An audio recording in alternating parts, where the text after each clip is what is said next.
کسی گاؤں میں ایک بڑھیا رہا کرتی تھی۔ اس بڑھیا کا بیٹا اس کو پردیس سے ایک خط میں ایک چیک بھیجتا تھا۔ وہ بڑھیا اس خط کو وصول کرتی، اسے چومتی، اپنی آنکھوں سے لگاتی اور پھر اس کو ایک بکسے میں بند کر کے رکھ دیتی تھی۔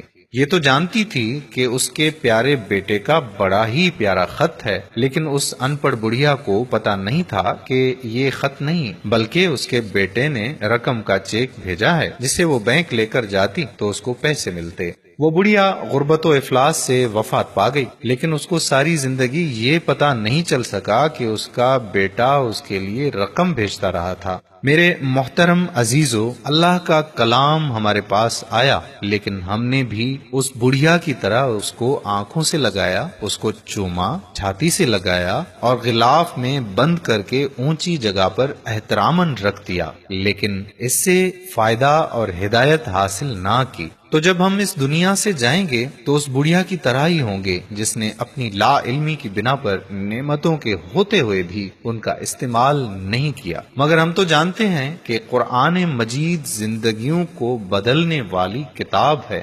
بدبخت ہے وہ شخص جس نے تعمیر ذات اور کامیاب زندگی پر درجنوں کتابیں پڑھی، جبکہ اس کے پاس قرآن مجید گرد آلود ہوتا رہا۔ اس بارے میں سوچئے گا ضرور، اس سے پہلے کہ وقت ہاتھ سے نکل جائے۔ اگر ابھی تک آپ نے ہمارا پیج پیارا اسلام لائک نہیں کیا تو لائک کر کے فالو کر دیجئے، اور اس کے ساتھ ساتھ ہمارے یوٹیوب چینل پیارا اسلام کو بھی سبسکرائب کر دیجئے تاکہ ہم ایسی مزید ویڈیوز آپ تک پہنچاتے رہیں۔ اس ویڈیو کو شیئر کرنا مت بھولیے گا۔ جزاک اللہ خیرہ۔ السلام علیکم ورحمۃ اللہ وبرکاتہ۔